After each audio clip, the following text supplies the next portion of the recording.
আসসালামু আলাইকুম ওয়া রাহমাতুল্লাহি ওয়া বারাকাতুহু।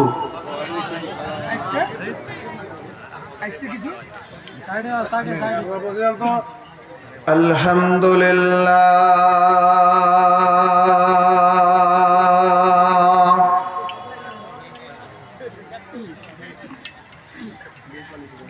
নাহমাদুহু ওয়া নাস্তাঈনুহু ওয়া নাস্তাগফিরুহু ونعوذ بالله من شرور أنفسنا ومن سيئات أعمالنا من يهده الله فلا مضل له ومن يضلله فلا هادي له وأشهد أن لا إله إلا الله وحده لا شريك له وأشهد أن محمدا عبده ورسوله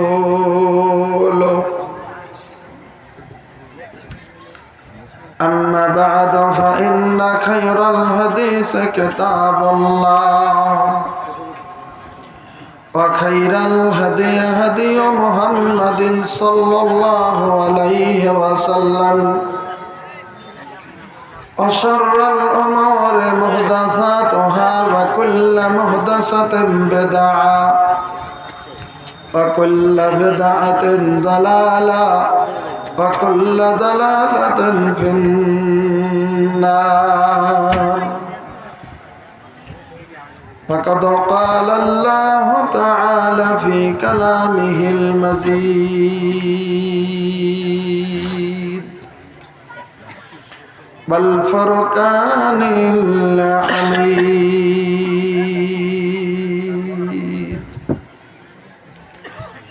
أعوذ بالله من الشيطان الرجيم. بسم الله الرحمن الرحيم. إن الله وملائكته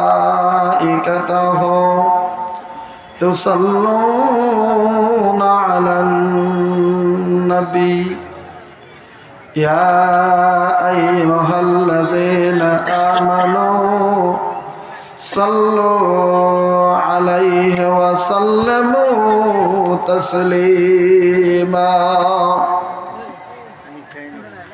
وقال الله تعالى أعوذ بالله من الشيطان الرجيم.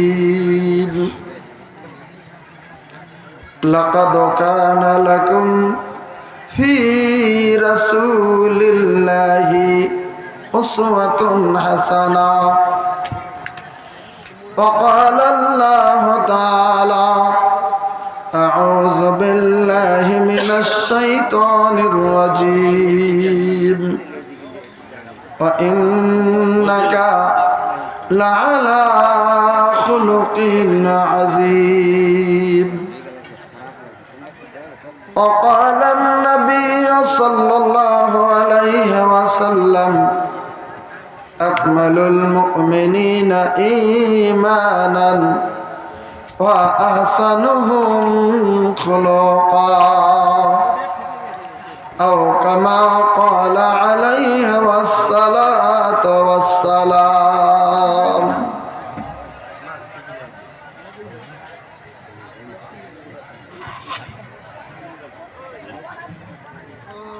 कौन তুমি प्रभु है मोर कौन তুমি प्रभु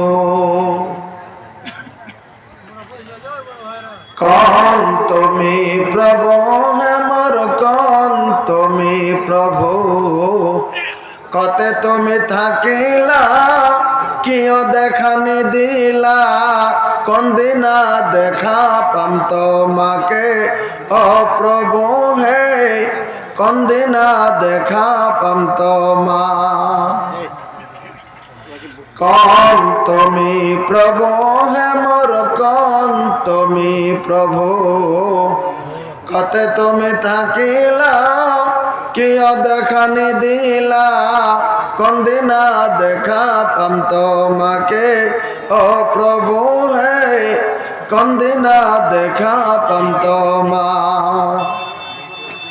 আদমক বানাই তুমি হরগতে রাখিলা হাওয়া को बनाई তুমি লগতে হোয়াইলা কিয় সৃষ্টি করিলা ধরাতে পাঠালা কিয় সৃষ্টি করিলা ধরাতে পাঠালা কে কদরত খেলা যে খেলিলা ও প্রভু হে কে কদরত খেলা যে খেলিলা কোন তুমি প্রভু হে মোর কোন তুমি প্রভু কতে তুমি থাকিলা কিয় দেখানি দিলা কোনদিনা দেখা পাম তোমাকে ও প্রভু হে কোনদিনা দেখা পাম তোমা উপস্থিত আজকের এই পবিত্র দিনে আয়োজিত অনুষ্ঠানের সম্মানিত সভাপতি সাহেব, সম্মানিত মুখ্য অতিথি, বিশিষ্ট উলামায়ে কেরাম, এই অঞ্চল থেকে আসা সম্মানিত মুরব্বিয়ানে এজাম, এই অঞ্চল থেকে আসা সম্মানিত যুবক ভাইয়েরা, আজকের জালসায় আসা দ্বীনের দরদিনী মা ও বোনেরা, অবশ্যই আল্লাহ রাব্বুল আলামিনের প্রতি হাজারো হাজারো তারিফ ও প্রশংসা যে মহান ও আল্লাহ রাব্বুল আলামিন মেহেরবানি করে আজকে আমাদের বিভিন্ন মায়ের সন্তানকে এই দিনই আয়োজিত অনুষ্ঠানে এই সন্ধিক্ষণে বসে থেকে দিনের আলোচনা শোনার তৌফিক দিয়েছেন। আমরা সবাই মিলে একটিবার আল্লাহ রাব্বুল আলামিনের তারিফ করি আলহামদুলিল্লাহ। আল্লাহ রাব্বুল আলামিনের তারিফের পরে আমাদের যিনি বিশ্বের নবী সৈয়দুল মুরসালিন রহমাতুল লিল আলামিন খাতামান নবীন সৈয়দুনা হযরত মুহাম্মদুর রাসূলুল্লাহ সাল্লাল্লাহু আলাইহি সাল্লামের প্রতি শত সহস্র দরুদ ও সালাম দিল থেকে মোহাব্বত করে নবীর প্রতি একবার দরুদ পড়ি আল্লাহুম্মা সাল্লি আলাইহি আল্লাহুম্মা বারিক আলাইহি সাল্লাল্লাহু আলাইহি ওয়াসাল্লাম। আমার ভাইরা, আপনারা জানেন আমি হয়তো আসাম থেকে বহুদিন আগে থেকে এসেই থাকি, আপনাদের নেক দোয়ার বরকতে এখনও আসতেই চলছি। এখন একটু যদিও জটিল সরকারি স্কুলে থাকার জন্যে, তো তবুও হয়তো কম বেশি সময় মিল করে আসার চেষ্টা করছি। এখনও আমি আপনাদের ভাষা মিলিয়ে শেখার চেষ্টা করছি।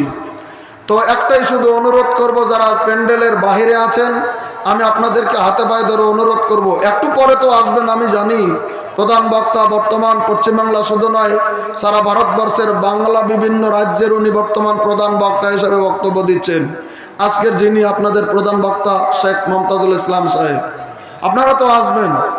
তবে আমি দূর থেকে আসছি হিসাবে আমি অনুরোধ করছি, যারা বাইরে আছেন একটু দয়া করে প্যান্ডেলের ভিতরে আসবেন। সময়ের খুব মূল্য, এজন্য আমি সময় এদিক ওদিক করে কাটিয়ে দেব না। আমি শুধু আপনাদের কাছে আলোচনা নিয়ে এগিয়ে যাব।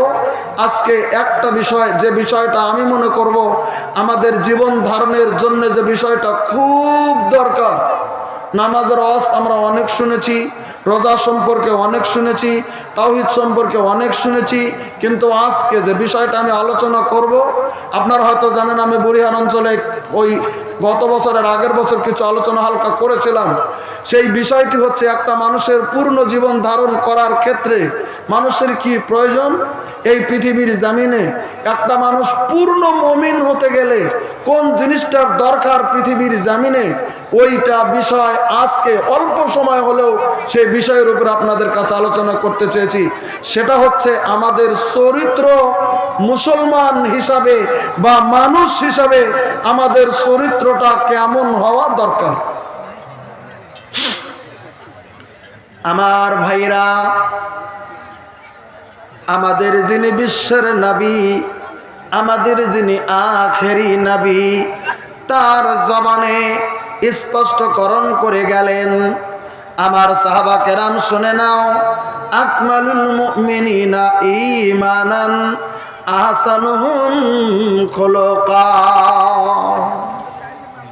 আল্লাহ রাব্বুল আলামিনের নবী বললেন, আমার সাহাবা কেরাম শুনে নাও, এই পৃথিবীর জমিনে একটা মুমিন মানুষ পূর্ণ ঈমান যদিও জমিনের ভিতরে যদি আনতে চাও, ওই মুহূর্ত পর্যন্ত তোমার ঈমানটা পূর্ণ হয়ে যাবে, তুমি পাকা ঈমানদার হয়ে যাবে পৃথিবীর জমিনে। সাহাবীরা রে, আকমালুল মুমিনিনা ঈমানান, তোমার ঈমানটা তখনই একদম পরিপূর্ণতে ভরে যাবে, তোমার ঈমানটা পরিপূর্ণ হয়ে যাবে যখন পৃথিবীর জমিনে আমি আল্লাহ রাব্বুল আলামিনের নবী বলে দিলাম আহসানুহুম খুলুকান। যখন তুমি পৃথিবীর জমিনে তোমার চরিত্রটা এই পৃথিবীর জমিনে স্বচ্ছ কাচের মতো একদম পবিত্র করে নিতে পারবে, স্বচ্ছ কাচের মতো তোমার চরিত্র পৃথিবীর জমিনে তুমি এমন করে এই পৃথিবীর জমিনে উত্তম চরিত্র বানিয়ে নেবে।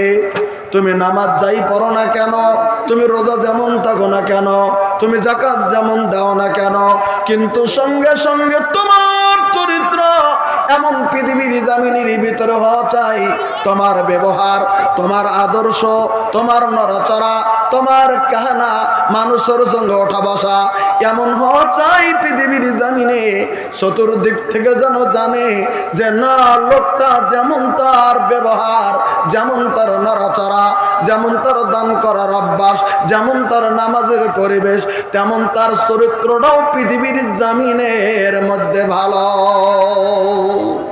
এটা যেন হয়।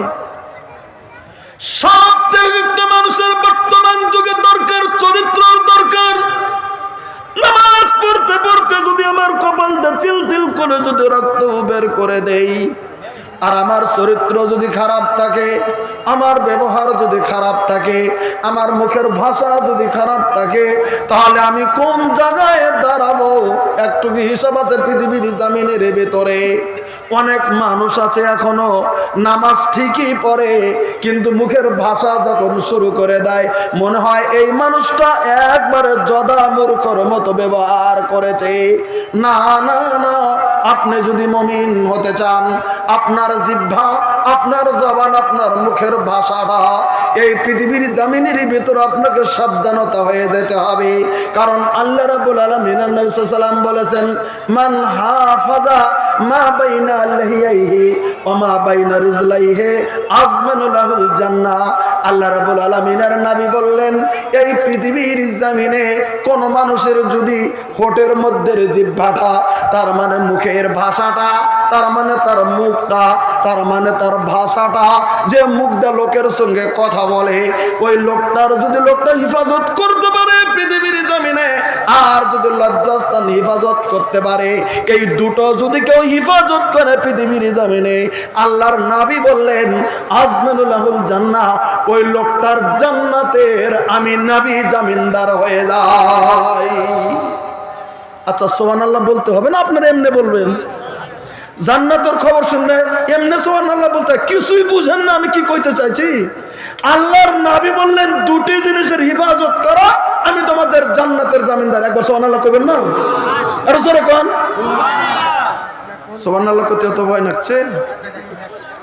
আল্লাহ রাব্বুল আলামিনের নবী বললেন, একটা খুশখবরি দিয়ে দিচ্ছি ছোট্ট করে, হাদিস সহিহ মুসলিম শরীফের বড়, একটু যদি বাড়িয়ে বলেন, একটু শব্দটা যদি বাড়িয়ে দেন, একটু হালকা করে বাড়িয়ে দেন, সেটা পুরুষ হন আর মহিলা হন, ছোট হন আর বড় হন, বৃদ্ধ হন আর বালক হন, যাই হন না কেন, একটু শব্দ যদি বাড়িয়ে বলেন, মান ক্বালা সুবহানাল্লাহিল আযীম ওয়া বিহামদিহি, কত বড় লম্বা, কত বড় লম্বা এই শব্দটা, সুবহানাল্লাহিল আযীম ওয়া বিহামদিহি, কত লম্বা শব্দ, এই দুটি শব্দ কতই বড় লম্বা। আচ্ছা, এই শব্দ দুটা পড়া যাবে না যাবে না? মুখ দিয়ে পড়া যাবে কি যাবে না? সুবহানাল্লাহিল আযীমে ওয়া বিহামদিহি, কতই বা বড়। আল্লাহ রাব্বুল আলামিনের নবী বললেন, ইমাম মুসলিম রাহমাতুল্লাহ আলাইহি তার মুসলিম শরীফ হাদিসটি লিপিবদ্ধ করলেন, হাদিস সহিহ। আল্লাহর নবী বললেন, মান ক্বালা সুবহানাল্লাহিল আযীম ওয়া বিহামদিহি গুরসাত লাহু নাখলাতুন ফিল জান্নাহ। আল্লাহ রাব্বুল আলামিনের নবী বললেন, পৃথিবীর জমিনে আমার কোন উম্মত যদি পৃথিবীর জমিনে মুখ দিয়ে যদি একবার এই দুটি শব্দ উচ্চারণ করে দেয়, সুবহানাল্লাহিল আযীম ওয়া বিহামদিহি, সঙ্গে সঙ্গেতে ওই লোকটার নিজের নামে আল্লাহ রাব্বুল আলামিন জান্নাতে তার নামে তার তরফ থেকে একটা খেজুর গাছ লাগিয়ে দেওয়া হবে। নারে তাকবীর! একবার তেলাওয়াত করলেন একটা খেজুর গাছ, দুবার তেলাওয়াত করলেন দুটি খেজুর গাছ, 5000 বার তেলাওয়াত করলেন 5000 খেজুর গাছ। এখানে শেখেরা বসে আছে, জিজ্ঞাসা করে দেখেন এবারও ভুল করিনি, শুদ্ধ করেই পড়ার চেষ্টা করছে। আল্লাহ রাব্বুল আলামিনের নবী বললেন, জীবনে যদি 1,00,000 বার পড়েন, আপনার জান্নাতের ভিতরে আপনার খাস করে 1,00,000 খেজুর গাছ হয়ে যাবে। দুই বন্ধু জান্নাতে গেছেন, একজনের নাম আব্দুল সত্তার, আর একজনের নাম আব্দুল গফফার, একজনের নাম আব্দুর রহিম, আর একজনের নাম আব্দুল করিম। দুই বন্ধু জান্নাতে গেছেন, একজনের জান্নাতের ভিতরে লক্ষ লক্ষ খেজুর গাছ, আর একজনের জান্নাতের ভিতরে খেজুর গাছ নাই, আছে তো কম 2, 4, 5, 10টা। ওই যার জান্নাতে লক্ষ লক্ষ খেজুর গাছ, রব্বুল আলামিনের কাছে জিজ্ঞাসা করবে, মাবুদ মাবুদ গো, আমিও জান্নাতি, আমার বন্ধু জান্নাতি। মাবুদ গো, মাবুদ, তুমি আমার প্রতি সন্তুষ্টি হয় আমার জান্নাতের ভিতরে তুমি লক্ষ লক্ষ খেজুর গাছ দিয়েছ, কিন্তু আমার বন্ধুর জান্নাতের ভিতরে তুমি কেন এত কম খেজুর গাছ দিয়েছ গো আল্লাহ?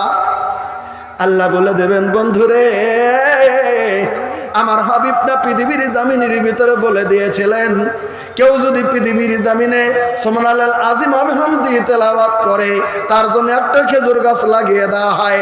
তুমি বন্ধু তেলাওয়াত করেছিলে, তাই তোমার জান্নাতে লাগিয়ে দেওয়া হয়েছে। তোমার বন্ধু জান্নাতি বটে, কিন্তু এই আমলটা না করার জন্য তোমার বন্ধুর জান্নাতে খেজুর গাছ কম রয়েছে। আমার ভাইরা, ওই জন্য বলছি যে একটু সুসংবাদের কিছু খবর শুনলে ইচ্ছা করে তো সুবহানাল্লাহ বলতে হয়।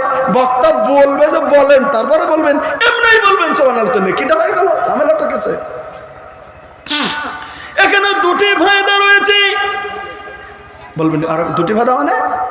কোরআন সাক্ষ্য দিচ্ছে, আল্লাহ রাব্বুল আলামিন বললেন, মা ইয়ালফিযু মিন কাউলিন ইল্লা লাদাইহি রাকীবুন আতীদ। আল্লাহ রাব্বুল আলামিন তেলাওয়াত করে জানিয়ে দিলেন, পৃথিবীর মানুষেরা শুনে নাও, তোমার মুখের দ্বারা যেগুলি শব্দ পৃথিবীর জামিনে তুমি জীবনে গোটা জিন্দেগিতে উচ্চারণ করেছো, আচ্ছা আমার ভাষা বুঝতেছেন? আল্লাহ রাব্বুল আলামিন বললেন, পৃথিবীর মানুষেরা তোমার জিন্দেগিতে তোমার জীবনে তোমার মুখের দ্বারা যেগুলি শব্দ তুমি উচ্চারণ করেছো, তোমার মুখের এমন কোন শব্দ নাই গো যেটা তুমি উচ্চারণ করেছো, অথচ আমল নামার মধ্যে সেটা লিপিবদ্ধ বাকি রয়ে গেছে। আজকের বৈঠকে শ্রেণিয়া মাদ্রাসার ফিল্ডের জামিনে একটা জালসার অনুষ্ঠিত হচ্ছে। জালসা এসেছিলাম, 2 বার সুবহানাল্লাহ বলছিলাম, 5 বার বলছিলাম, 10 বার বলছিলাম, 100 বার বলছিলাম। এটা আমার আমল নামার ভিতরে লিপিবদ্ধ হয়ে গেছে। কঠিন কিয়ামতের দিন, মুসিবতের সময়, যেদিন আমার চোখের সম্মুখে আমার আমল নামাটা যেদিন আল্লাহ রাব্বুল আলামিন হাজিরি করে দেবেন, আল্লাহ রাব্বুল আলামিন বলেছেন, মাইয়া আমাল মিসকালা যাররাতিন খায়রান ইয়ারা। তুমি যদি ছোট্ট পরিমাণ শস্য পরিমাণ, তুমি ছোট্ট শস্য পরিমাণ ভালো আমল যদি তুমি পৃথিবীর জামিনের ভিতরে করেছিলে, পৃথিবীর জামিনে আমি আল্লাহ রাব্বুল আলামিন ঘোষণা করে দিলাম, কঠিন কিয়ামতের দিন তোমার চোখের সম্মুখে যেদিন আমল নামাটা দাঁড় করিয়ে দেব, তোমার ওই বিন্দু পরিমাণ ভালো আমলটা সেদিন তোমার নিজের চোখের সম্মুখে আমল নামার মধ্যে তুমি নিজে দেখতে পারবে। সেদিন দেখা যাবে। আজকে একবার সুবহানাল্লাহ পড়ছিলাম, সেটা আমার আমল নামার মধ্যে রয়েছে। মনে মনে যদি কই যে এটা একটা কথা হলো নাকি, জন্ম থেকে শুরু করে নিয়ে যেদিন থেকে বয়স 10 বছর হয়েছে তার থেকে মরা পর্যন্ত কোটি কোটি কথা বলেছি। আর কোটি কোটি আমল করেছি, সমস্ত আমল নামার মধ্যে লিপিবদ্ধ করবে। আমল নামাটা কত বড় হবে যে সেটা দেখানো যাবে? সম্ভব এটা? হ্যাঁ সম্ভব। আমার ভাইরা একটা কথা বলছি, আচ্ছা আপনারা হাতি চেনেন? হাতি, এলিফ্যান্ট চেনেন? পিছনে যারা আছেন বলেন, হাতি চিনেন? কথা জোর করে বলছেন না, মনে হয় চিনেন না। চিনেন? যদি এখানে না চেন আসামে যাইয়েন। আসামে তো বন্য এলাকা প্রচুর হাতি গান্ডার। এই যে নাম শোনেন না কাজিরঙ্গা? কাজিরঙ্গা বাঘ গান্ডার একদম প্রকাশ্য। আমরা দূর দূর থেকে দূরবীনটা দেখি, ওখানে 10 টাকা দিলে দূরবীন দিয়ে দেয়, ওখান থেকে দূর দূর থেকে দেখছি। আবার কোন সময় ঢুকছি তো একটা গাড়ি মোটামুটি ধরেন ওই 1800, 1900, 2000 টাকা নেয়, একদম ওগুলা প্রুফ গাড়ি। তার মানে বাঘ এসে আক্রমণ করে আপনাকে করতে পারবে না, লোহার গাড়ি একবারে জালের মতো। ওটার গাড়ির মধ্যে চড়ে ওই কাজ দেওয়া বন দেওয়া যেতে হয়। হঠাৎ করে বাঘ এসে যদি হামলা করে, আমি নিজেও গেছিলাম কাজিরঙ্গাতে, আসামের কাজিরঙ্গা, ওটা দেখতে। এমন তো চিড়িয়াখানা আছে, সেগুলো বন্ধ, কিন্তু কাজিরঙ্গাতে যাচ্ছে ওটা খোলা। খোলা ময়দানে দেখার জন্য মানুষ যায়। খোলা ময়দানের বাঘ ভালো জিনিস দেখে ওগুলো। আমি বলছিলাম বলে কি তাহলে হাতি দেখেছেন? আপনারা হাতি যদি দেখে থাকেন, একটা কথা বলছি, হাতি কত বড় জানোয়ার। মোটামুটি আমরা গরু মোষ থেকে শুরু করে যেগুলো দেখি, তার মধ্যে হাতি বিরাট বড় জানোয়ার, তাই না হুজুর? বিরাট বড় না? বিরাট বড়। একটা কথা বলছি, এই ছোট্ট মোবাইলে যদি এলিফ্যান্ট বলে লিখে দেন ইউটিউবে, বা যদি লিখে দেন এমনি গুগলে লিখে দেন এলিফ্যান্ট দেখবো, হাতি দেখবো, দেখবেন অসংখ্য হাতি এসে, বড় হাতি ছোট হাতি, এখানে এই ছোট্ট স্ক্রিনের ভিতরে লাফ মারতে শুরু করে দিল, হাঁটতে শুরু করে দিল, দেখতে শুরু করে দিলেন। 2050টা ছোট হাতি এখানে দেখা যাবে ছোট্ট মোবাইলের স্ক্রিনে। একটা কথা বলে দিতে চাইছি, একটা হাতি 100 হাতি এখানে ছোট্ট স্ক্রিনের ভিতরে দেখা যায়। বিরাট বড় হাতির ফটো এই যে 3 ইঞ্চি 2 ইঞ্চি 2.5 ইঞ্চি মাপের একটা মোবাইলের ভিতরে, বা এইদিকে 5 ইঞ্চি মোবাইলের ভিতরে এত বিরাট বড় হাতির ফটো 100, 200, 300, 500, 100, 200 এমন করে দেখতেছেন। বড় বড় পাহাড়ের ফটো দেখতেছেন, বড় বড় বিল্ডিং এর ফটো দেখতেছেন। একটা কথা বলছি ভাই, ওখান থেকে একটা হাতি ধরে এনে, পাহাড় থেকে যদি একটা হাতি ধরে এনে হাতির পায়ের নিচে মোবাইলটা দেওয়া যায়, মোবাইলটা বাজবে নাকি? মোবাইলটা বাজবে? ছোট্ট মোবাইল হাতের পায়ের নিচে যদি, হাতির পায়ের নিচে যদি দেন, 100 হাতির মধ্যে থেকে একটা হাতি এনে ওর পায়ের নিচে যদি, ছোট হাতির পায়ের নিচেই যদি দেন, তাই তো মোবাইল ছাতু ছাতু হয়ে যাবে। বলেন কথা ঠিক কে নাই? অথচ এই ছোট্ট স্ক্রিনের ভিতরে 100 হাতি দেখা যায়, স্ক্রিনটা ফেটেও যায় না, কিছুই না, টনটনা রয়ে গেছে। এই ছোট্ট একটা মোবাইলের স্ক্রিনে 100 হাতির ফটো যদি দেখা যায়, ছোট্ট মোবাইলের স্ক্রিনে শত শত যদি পাহাড়ের ফটো দেখা যায়, ছোট্ট মোবাইলের স্ক্রিনে বড় বড় হিমালয় পর্বতের মতো পর্বতের ফটো যদি দেখা যায়, ছোট্ট মোবাইলের স্ক্রিনে গোটা পৃথিবীর ফটো যদি দেখা যায়। আল্লাহ রাব্বুল আলামিন মানুষকে জেহেন দিয়েছেন, বুদ্ধি দিয়েছেন, আর এই বুদ্ধির জরিয়তে একটা যন্ত্র আবিষ্কার করেছে। এই যন্ত্রর এই 2 ইঞ্চি 3 ইঞ্চি অনুমান করে তার ভিতরে যদি গোটা পৃথিবীর ফটো দেখা যায়, আর যে মহান আল্লাহ রাব্বুল আলামিন ওই বৈজ্ঞানিকের জেহেন বানিয়েছেন, আল্লাহ রাব্বুল আলামিনের কি ক্ষমতা নাই যে আমাদেরকে 1-2 হাত আমল নামার ভিতরে আমার তামাম জিন্দেগির আমল দেখিয়ে দিতে পারবে কি না? পারবে না? পারবে না? এবার বলেন পারবে কি পারবে না? আল্লাহ যদি ইচ্ছা করে যে 2 হাতের মধ্যেই তোর জিন্দেগির আমল দেখিয়ে দেবো, অন করে দিলাম, অন করে দিলাম, হয়ে গেল। কত সনে ভারতের প্রধানমন্ত্রী ইন্দিরা গান্ধী মারা গেছে, এখনো গুগলে ইউটিউবে চাপ দিলে এখনো ঘটনা চলে এসছে। কত বছর আগে মিশরে ফেরাউনের লাশ লিপিবদ্ধ করা আছে, এখনই লাশ অর ডেড বডি অফ ফেরাউন, এখনই ইউটিউবে দেখতে পারবেন ফেরাউনের লাশ কি অবস্থায় রয়ে গেছে। আমার ভাইরা, তাহলে পৃথিবীর জমিনের ভিতরে একটা মানুষ যন্ত্র আবিষ্কার করে জীবনের কথাগুলি, আমার জিন্দেগির কথাগুলি রেকর্ড করে যদি রেখে দিতে পারে, ভাইগো ছোট্ট একটা সিসিটিভিতে আমার জিন্দেগির কথাগুলি যদি তুলে দিতে পারে, আর ওই মহান আল্লাহ রাব্বুল আলামিন যিনি মহান সত্তা, মহান আল্লাহ রাব্বুল আলামিন যিনি মহান প্রভু, কোন সত্যের দ্বারা গোটা পৃথিবী সৃষ্টি করতে পেরেছে, ওই মহান আল্লাহর কি ক্ষমতা নাই গো? একটা একটা করে আমার কঠিন কিয়ামতের দিন আমার জিন্দেগির হিসাবগুলো আল্লাহ রাব্বুল আলামিনের দরবারে নেবে। পারবে না? পারবে না? পেরে নেবে। তো যাজ্ঞা, আমি আসলে এগুলো বলতে চেয়েছিলাম না। আমি বলতে চেয়েছিলাম আমাদের চরিত্র কেমন হওয়ার দরকার, কেমন চরিত্রটা আমাদের আসা দরকার পৃথিবীর জমিনে। আল্লাহ রাব্বুল আলামিন নবী সাল্লাল্লাহু আলাইহি ওয়াসাল্লাম কি বললেন? যে তোমাদের ঈমান তখনই পূর্ণ হবে যখন তোমার চরিত্রটা পৃথিবীর জমিনের ভিতরে ভালো হবে।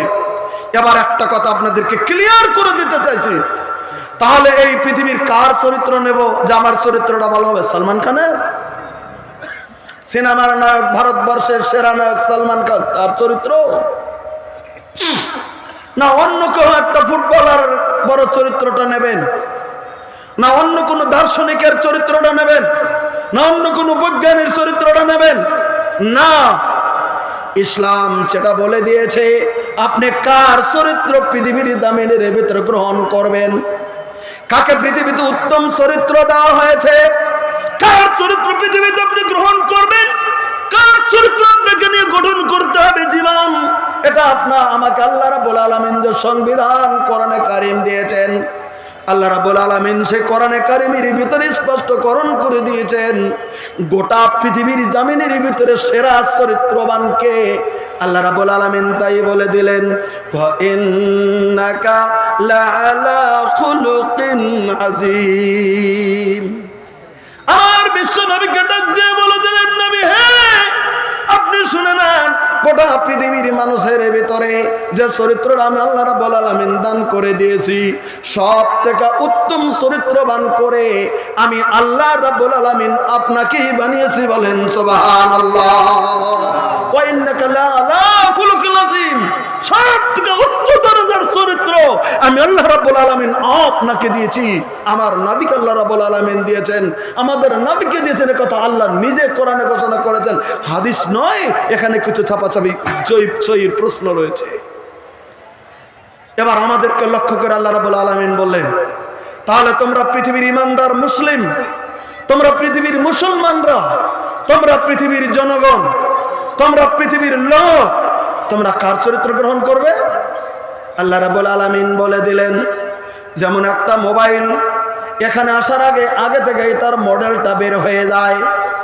একটা মোবাইল লঞ্চ করছে, তার মডেলটাকে বের করে দেয়। একটা জিনিস লঞ্চ করবে কোম্পানি, তার আগে তার মডেলটা বের করে দিচ্ছে। আল্লাহ রাব্বুল আলামিন বলেন, আমি আল্লাহ রাব্বুল আলামিন তেমন মডেল লঞ্চ করে দিচ্ছি, এটা তোমরা গ্রহণ করবে। সেই মডেলটা কার মডেল? আল্লাহ রাব্বুল আলামিন বললেন, লাকাদ কানা লাকুম ফি রাসূলিল্লাহি উসওয়াতুন হাসানা। আল্লাহ রাব্বুল আলামিন বলে দিলেন, আমি আল্লাহ রাব্বুল আলামিন তোমাদের জন্য আমার নবীকে উত্তম নমুনা করে পৃথিবীর জমিনের মধ্যে দিয়ে দিয়েছি। আমার নবীর মডেল গ্রহণ করবে, আমার নবীর আদর্শ গ্রহণ করবে, আমার নবীর চরিত্র জমিনের ভিতরে গ্রহণ করবে, আমার নবীর আদর্শ পৃথিবীর জমিনের ভিতরে নেবে, আমার নবীর চরিত্রে তোমরা জমিনের ভিতরে চরিত্রবান হয়ে যাবে। আমার নবী কেমন করে চলেছেন, আমার নবী কেমন করে খেয়েছেন, আমার নবী কেমন করে বসেছেন, আমার নবী কেমন করে পেশাব করেছেন, আমার নবী কেমন করে স্ত্রী সহবাস করেছেন, সেটাও আমার নবীর মডেল তোমরা পৃথিবীর জমিনে গ্রহণ করবে। মশলা জানেন না? পশ্চিম দিকে আপনি ইচ্ছাকৃত থুক ফেলতে পারবেন, ইসলামে নিষেধ রয়েছে। ইচ্ছা করে পশ্চিম দিকে থুক পালাবেন না, আপনি উত্তর দক্ষিণ দিকে পালান। ইচ্ছা করে বিনা কায়দায় যদি দাঁড়িয়ে পেশাব করেন, আপনি ইসলামের খেলাফ কাজ পৃথিবীর জমিনের ভিতরে করেছেন। পেশাব করলে আপনাকে জমিনের ভিতরে বসে পেশাব করতে হবে। হ্যাঁ, এমন জায়গাতে পৌঁছে গেছেন যেখানে বসে জায়গা নাই, নিচে একদম গলিজ রয়ে গেছে। সেখানে যদি বসে আপনি পেশাব করেন, ওখান গলিজটা আপনার মাথা পর্যন্ত সরে যাবে। সেখানে দাঁড়ানোর মতো ব্যবস্থা ছাড়া বসার ব্যবস্থা নাই। হয়তো জীবনে এক দুইবার এমন সন্ধিক্ষণে যদি পড়ে যান, তাহলে তখন আপনি দাঁড়িয়ে পেশাব করবেন, আল্লাহর কাছে বলে দেবেন, আল্লাহ বুদ্ধি নাই তাই আমি করেছি। যেমন নামাজ দাঁড়িয়ে পড়তে হয়, নবী যেমন বলেছেন সল্লি কাইমান, দাঁড়িয়ে নামাজ পড়ো। ফাল্লাম তাস্তাতি, দাঁড়িয়ে নামাজ পড়া যদি তোমার সমীচীন নয়, তোমার শরীরে বেয়ার করছে না, তুমি পারছো না, ফাকাইদান, তখন তুমি পৃথিবীর জমিনে বসে বসে নামাজ পড়বে। দাঁড়াইতে পারেন না তখন বসে। কিছু বলবো? বেশি হয়ে গেছে তার মানে? আগে তো বলবো। আমার মা বোন, আমার ভাষা তো আপনারা বুঝবেন না, তবুও কইছি আপনারা একটু দয়া করে এগিয়ে এগিয়ে বসুন, পিছনে জাম হয়ে গেছে। এই তো বারবার খবর আসবে, জালসার সুবিধা হবে। আপনাদেরকে হাতে পায়ে ধরছি, মা বোন যারা এসছেন আপনারা একটু এগিয়ে বসলে, অনেক বড় তো প্যান্ডেল, তবুও আপনাদের জায়গা হচ্ছে, আপনারা এগিয়ে বসুন, পিছনের জায়গাটা খালি করে দিন, আমি আপনাদেরকে অনুরোধ করছি। বাস আমার ভাইরা, আমি বলতেছিলাম তাহলে নবীর চরিত্রে চরিত্রবান হতে হবে এই পৃথিবীর জামিনে। নবী কেমন করে খেয়েছেন, নবী কেমন ছিলেন, একটা খেলে হাদিস করি সামাইল তিরমিজি থেকে, এখানে তিরমিজি বাচ্চা পেয়ে যাবেন। আমাদের বিশ্ব নবী কেমন ছিলেন নবী বর্ণনা করলেন। আল্লাহ রাব্বুল আলামিনের নবী পৃথিবীর জমিনে তার দৈহিক চিত্র কেমন ছিলেন আমরা যদি দেখতে পারি নাই, তবে অনুমান করে নিতে পারবো পৃথিবীর জামিনে। নবী বর্ণনা করলেন বলে কি, লাইসা বিত্তাবিলিল বাইন, আমার যিনি বিশ্বের নবী, আমাদের বিশ্বের নবী পৃথিবীর জমিনে এমন লম্বা ছিলেন না। একটা মানুষ আপনারা জানেন, যেমন ছেলে দেখতে গেছেন, কেউ কেউ মেয়ে বিয়ে দেবে ছেলে দেখার জন্য যায়। আপনাদের এখানে অভ্যাস আছে কিনা, আসামের মাটিতে আছে, এখনো আছে, মেয়ে বিয়ে দেবে, তবে মেয়ের বাড়ি থেকে 2-4-5-10 জন লোক ছেলেকে দেখতে যায়। আপনাদের এখানে আছে? আছে। নওশা দেখতে যায়। আমরা কই গরবার খাইবার গেছে, আপনাদের এখানে কি বলে? আপনাদের এখানে কি বলে? দরা দেখতে গেছে, কি বলে আপনাদের এখানে? বলে জামাই বলে। হ্যাঁ, জামাই দেখতে গেছে, তাই তো? আচ্ছা, দরা দেখতে গেছে, বিয়ে হোক না হোক, তবে আগে দেখতে গেছে। আচ্ছা, একটা কথা বলছি, যে ছেলেটাকে দেখতে গেছে, ছেলেটা কেমন? একবারে 6.5 ফিট লম্বা, শরীরে মাংস নাই, খেলখেল, একদম হাড্ডির খালি শুকনা আছে, কিন্তু লম্বা খুব, এরকম করে কোকড়া ধরে থাকে, এরকম করে আছে মানুষ, মেলা লম্বা, শরীরে মাংস নেই, মানে একদম লম্বা হতে হতে বেশি হয়ে গেছে। তখন যখন ঘুরে এসছে বাড়িতে, মেয়েটাও তো দেখেনি, মেয়েরাও কেউ দেখেনি, তখন কিন্তু প্রশ্ন করবে, জামাই দেখতে গেছিলাম, দেখছা? বলে দেখছি। কেমন? ঠিকই আছে, পড়াশোনার সব দিক দিয়ে ঠিকই, কিন্তু আল্লাহ গো, এত লম্বা, কোটার মতো। কোটা বোঝেন? কোটা আপনারা কোটা বোঝেন না? এই যে বাঁশ, যেটা দিয়ে বাঁশের কোটা দেয়, সুবারি পারে, কিছু গাছের আম পারে, ওটাকে কি বলেন আপনারা? কহেন নগি, নগি, নগি, নগি কহেন। এ কয়া দিলে তো হয়ে যায়, ঝামেলা নাই। তার মানে কইছে যে নগির মতো লম্বা, তার মানে পাতলা ফেলফেলা, কিন্তু নগির মতো লম্বা। তাই বলে হয় লম্বা কল ভালো, কিন্তু আইপ লেগে গেল, নগির মতো লম্বা, এটা একটা আইপ, এটা একটা দোষ। শরীরে মাংস নাই, খিটখিটে মাংস নাই, খিটখিটে লাম্বু, খালি লম্বু, কোকড়া ধরে গেছে, এই আইপ লেগে গেল। আল্লাহ রাব্বুল আলামিনের নবী সম্পর্কে সাহাবী বর্ণনা করলেন, লাইসা বিত্তাবিলিল বাইন, আমাদের যিনি বিশ্বের নবী পৃথিবীর জমিনের ভিতরে, আমার নবী নগির মতো লম্বা ছিলেন না। একবার সুবহানাল্লাহ কোন, একটু জোরে কোন। নগির মতো লম্বা ছিলেন না। এবার মনে মনে মনে মনে মনে মনে যদি কোন, তাহলে নগির মতো লম্বা ছিলেন না, নবী কি খাঁটা ছিলেন, যেটা বীরবাউন বলে, যেটাকে আপনারা কি বলেন, বেটে বলেন।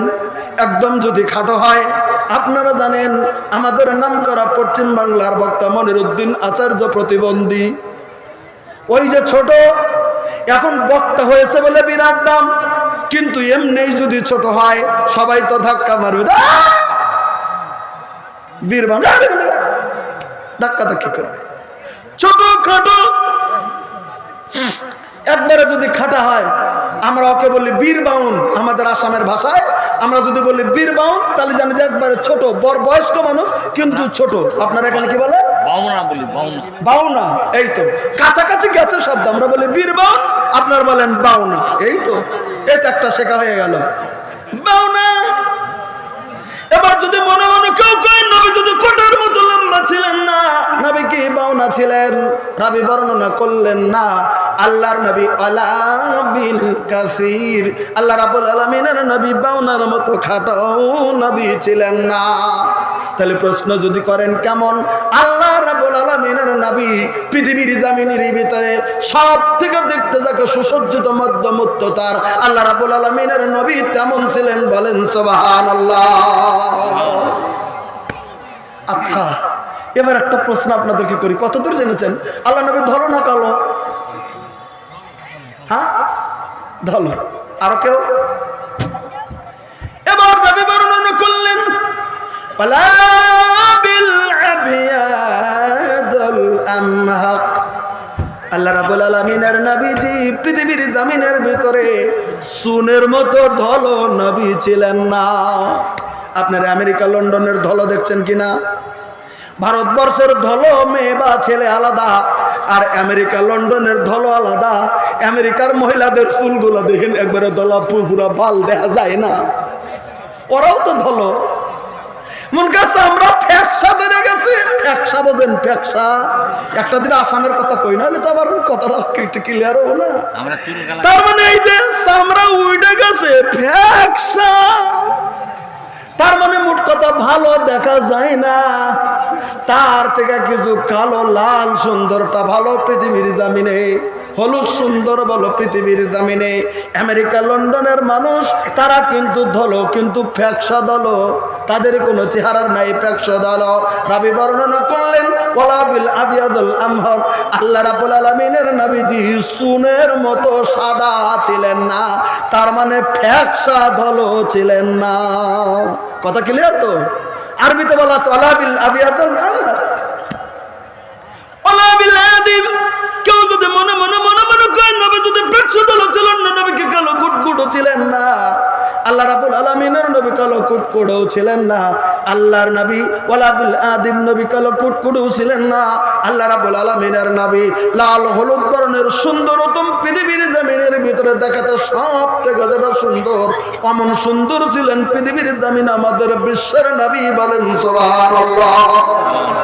সেই বিশ্বর নবীর যেমন সুন্দর দেহ, সহিহ বুখারী শরীফ হাদিস আছে, সময় তিরমিজিতে সন্নিহিত করেছেন, নবী যখন রাস্তাতে হেঁটে যখন যেতেন, আমার বিশ্বের নবী যখন হেঁটে যেতেন মনে হতো উপর থেকে মনে হয় নবী নিচের দিকে টুং টুং টুং টুং করে যাচ্ছে, এদিক ওদিক ফাস্কু ফুস্কু করে তাকায় নাই, এদিক ওদিক করে তাকায় নাই। নবী সুন্দর করে উপর দিকে মনে হয় নিচ দিকে, অহংকার ছাড়া একটা মানুষ যে সুন্দরতম করে চলে যায়, অহংকার ছাড়া বিশ্বর নবী তেমন করে রাস্তাতে হেঁটে হেঁটে হেঁটে হেঁটে চলে যেত। সুবহানাল্লাহ বলেন। এই ছিলেন আমাদের বিশ্বের নবী। আল্লাহ রাব্বুল আলামিন তাই বললেন পৃথিবীর মানুষেরা শুনে নাও, আমার নবীর চরিত্র, আমার নবীর আদর্শ, আমার নবীর ব্যবহার, আমার নবীর খানাদানা, আমার নবীর ওঠা বসা, আমার নবীর সমস্ত জিনিসগুলি পৃথিবীর জমিনে তোমরা গ্রহণ করে নাও। কত ধৈর্য ছিলেন নবীর। সময় নাই তো, একটু পরে আমাকে এখনই যেতে হচ্ছে, বলতে পারলাম না, পরে বক্তা আছে আর আমার ইও নাই, সময় আসলে খুব অভাব হয়ে গেছে। কেমন চরিত্র ছিলেন নবী?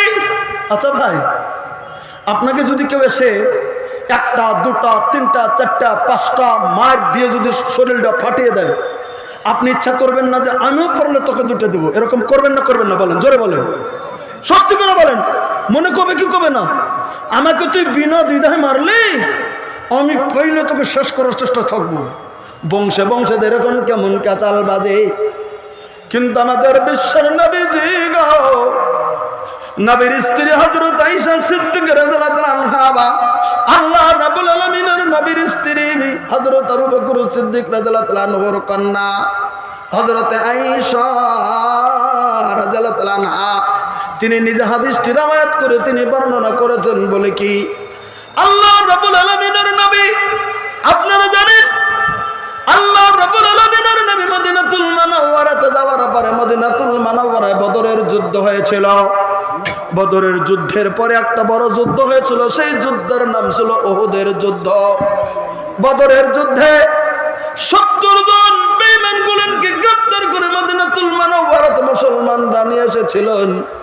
আর উহুদের ময়দানে আল্লাহ রাব্বুল আলামিনের নবীর সাহাবা হযরত হামজা রাদিয়াল্লাহু তাআলা আনহুর মতো সাহাবীর মতো সাহাবা কেরাম 70 জন উহুদের ময়দানে আল্লাহর নবীর সাহাবী শহীদ হয়েছিলেন। কয়জনের কথা বললাম? যারা বলেন কয়জন? 70 জন। 70 জন শহীদ হয়ে গেলেন।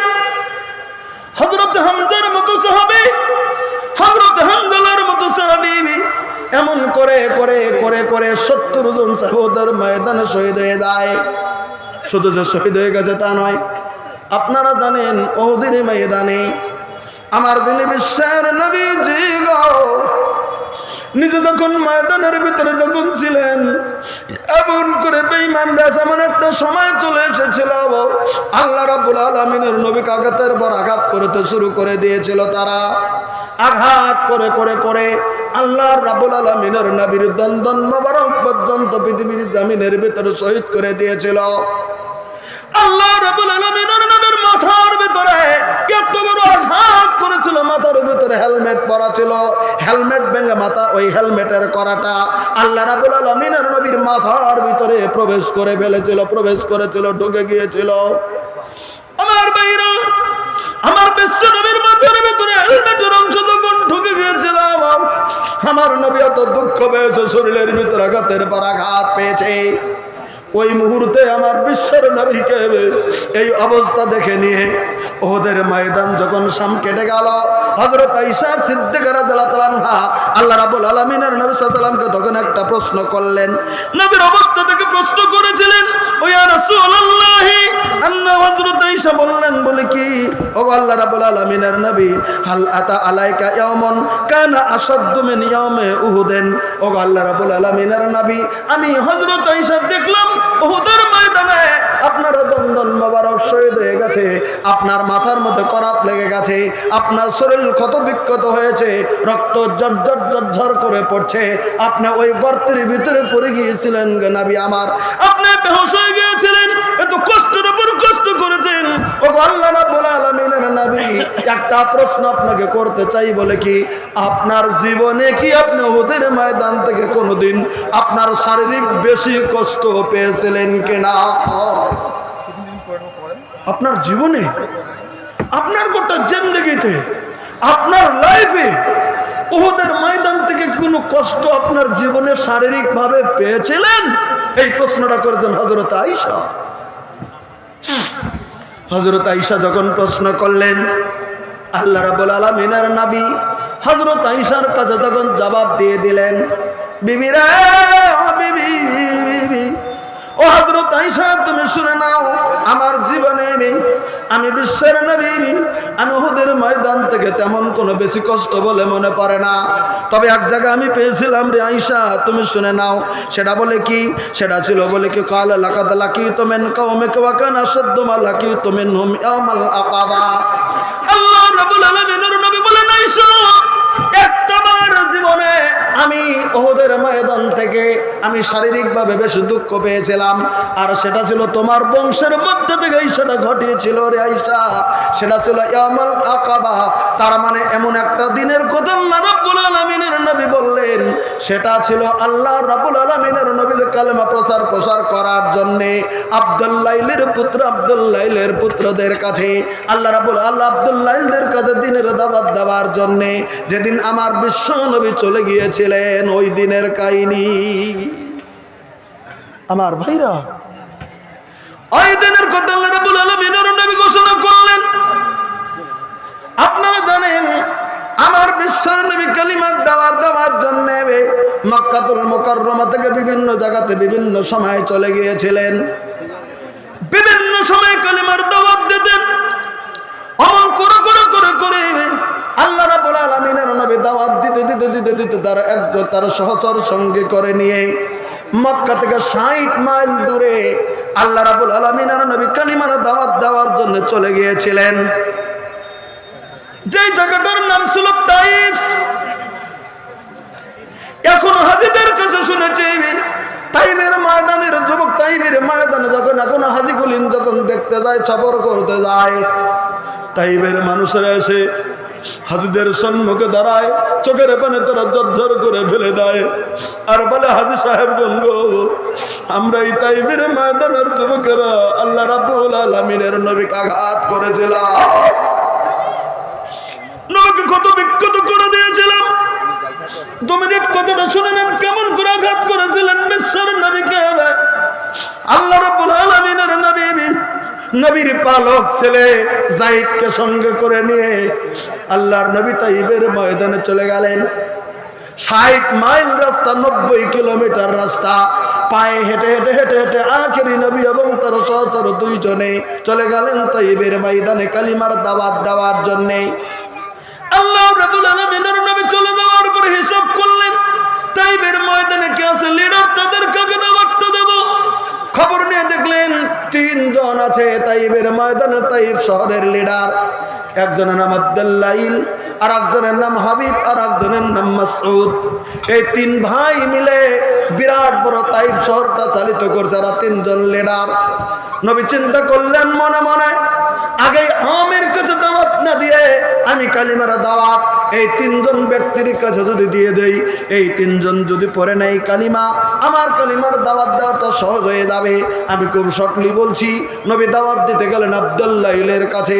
রাত্রি যখন ভার হয়ে গেছে, আমার বিশ্ব নবী দিবি টুন টুন টুন টুন করে দরজার ভিতরে যা দরজায় টোকা মেরে দিয়েছে। আছেন কে? আব্দুল্লাইল বেরিয়েছে। কে? বলে আমি মোহাম্মদ, আমি আব্দুল্লাহর ছেলে মোহাম্মদ, আমি আখেরি নবী, আমি আপনার কাছে চলে এসেছি। বলে কি কথা বলছো? বলে কোনো কথা বলতে আসি নাই, আমি শুধু বলতেছি কুলু লা ইলাহা ইল্লাল্লাহ তুফলিহুন। আপনারা যদি পৃথিবীর জমিনের ভিতরে বলেন আল্লাহর একত্ববাদের সাক্ষীটা যদি দিয়ে দেন, অবশ্যই পৃথিবীর জমিন বা আখিরাতের ময়দানে সাফল্য হয়ে যাবেন। আমাকে আল্লাহ রাব্বুল আলামিন নবী করে পৃথিবীর জমিনের ভিতরে পাঠিয়ে দিয়েছে, কালিমাটা পড়ে নেবেন কে পৃথিবীর জমিনে। তখন বলে দিয়েছিল আব্দুল্লাইল, এরা মুহাম্মদ রে, তুই যা পৃথিবীর জমিনের ভিতরে নবীয়তি দাবি করেছিস, তুই যা কাবা ঘরের সম্মুখে পর্দা টানানো আছে, কাবার পর্দাটা ছিঁড়ে দে, আমরা ওখানে দেখবো তোর নামটা লেখা আছে কিনা। অসম্বিত যদি তোর নাম লেখা থাকে তখন দেখে নেবো, তুই এখান থেকে ভেঙে দা। এমন করে তৃতীয় রাত্রিতে হাবিবের কাছে, তৃতীয় রাত্রিতে মাসউদের কাছে যখন নবী চলে যান, কেউই আল্লাহ রাব্বুল আলামিনের নবীর কথার দাম দেয়নি। ওখান থেকে নবীকে বলেছেন তুমি এখান থেকে চলে যাও। একদিন নয়, 2 দিন নয়, 10 দিন, 10 রাত্রি আল্লাহ রাব্বুল আলামিনের নবী তাইবের ময়দানে কালেমার দাওয়াত দিলেন, কিন্তু কেউ গ্রহণ করলেন না। তাইবের ময়দানের লিডারেরা বুদ্ধি করে ওই সময় যুবকদেরকে লেলিয়ে দিল, বলে যুবকেরা রে, কালকে পাগলটা রাস্তায় যখন চলে যাবে, ও মোহাম্মদ আব্দুল্লাহর ছেলে মোহাম্মদ পাগল কালকে যখন রাস্তাটা হেঁটে যাবে, তোরা চতুর্দিক থেকে পাথর মেরে পাগলটাকে পৃথিবীর জামিন থেকে তোরা শেষ করে দিবি। আর রাইকুল মাকতুম খুলুন বেরিয়ে যাবে। ওই পাগল যুবকেরা, ওই যুবকেরা তখন বিশ্বের নবীকে এমন করে তারা পাথর নিয়ে রাস্তার দুপাশে তারা রয়েছে। পরের দিন বিশ্ব নবী সৎ কথা বলে যখন বেরিয়ে গেছে, যায়েদকে বলতেছে, যায়েদ চল আর থাকবো না, 10 দিন কালিমার দাওয়াত দিলাম, কেউ গ্রহণ করেনি, আমার হক কথাটা নিল না, চল মক্কায় ফিরে যাই। আবার 60 মাইল 90 কিলোমিটার রাস্তা যাওয়ার জন্য আল্লাহ রাব্বুল আলামিনের নবী যখন বেরিয়ে গেলেন, সকাল বেলাতে 2 দিকে খাপ পেটে ছেলেরা রয়েছে পাথর নিয়ে। আল্লাহ রাব্বুল আলামিনের নবীর দিকে দেখে পাগল মনে করে ওই তাদের দাদা চাচার হুকুম মতে আল্লাহর নবীর গায়ের ভিতরে বৃষ্টির মতো পাথর নিক্ষেপ করতে শুরু করে দিয়েছে।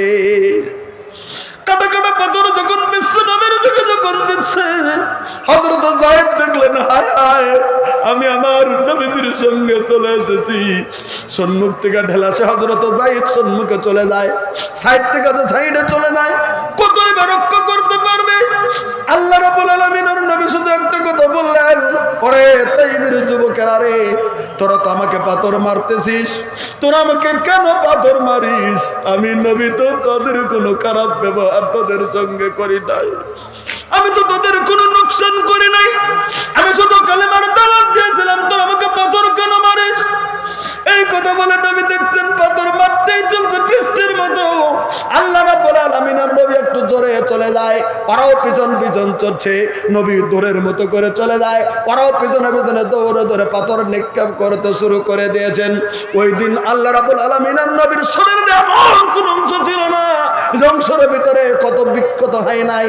নবীর চেহারা মোবারক পেটে রক্ত বের হতে চলছে, শরীর থেকে রক্ত বের হতে চলছে, কাপড় রক্ত রঞ্জিত হয়ে গেছে, পায়ের জুতা মোবারক রক্তের ভিতরে রক্ত দিয়ে সেদিন পরে গিয়েছিল। তাই কবি বলেছেন, সোনার নবীজি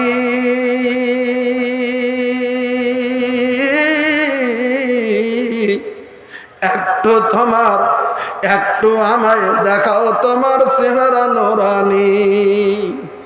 সোনার নবীজি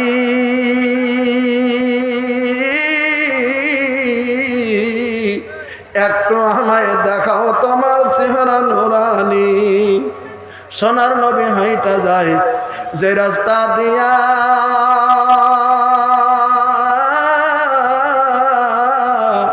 কাফেরেরা কাটা ফেলে সেই রাস্তায় নেয়া।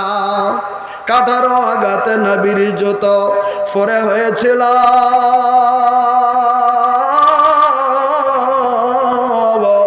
লৌহতে নবীর জুতা ভিজেছিল। সোনার নবী গিয়েছিলেন তাইব শহরে,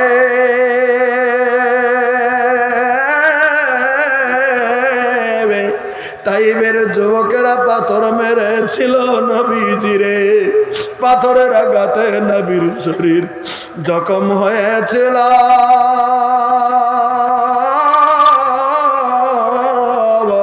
লৌহতে নবীর জামা ভিজেছিল। সহিহ বুখারী শরীফের সাক্ষর রাইকুল মাকতুমের ভিতরে বর্ণনা, আল্লাহ রাব্বুল আলামিনের নবী মক্কার দিকে ফিরে যেতে 1 কিলো 3 মাইল, তার মানে 3 মাইল পর্যন্ত আল্লাহ রাব্বুল আলামিনের নবী চলে গেলেন। আর এই যুবকেরা, তাইবের যুবকেরা 3 মাইল পর্যন্ত নবীর গায়ের ভিতরে পাথর মারতেই ছুটছে, পাথর ছুটতেই ছুটছে। 3 মাইল পরে রাবিয়ার পুত্রদের একটা ওই যে আঙ্গুরের বাগান ছিল, আঙ্গুরের বাগানের ওখানে একটা দেওয়াল ছিল। ওই দেওয়ালের কাছে যা বিশ্ব নবী দেওয়ালের কাছে হালান দিয়ে নবী বেউসের মতো ওই জমিনের ভিতরে বিশ্ব নবী পড়ে যায়। তাই এবার যুবকের আরো কিছু পাথর মেরেছেন, নবী পড়ে গেছেন জমিনের ভিতরে। তাই এবার যুবকের পাথর আরো মেরেছে। মারার পর আর মনে মনে ভাবছে লোকটা মনে হয় মরে গেছে।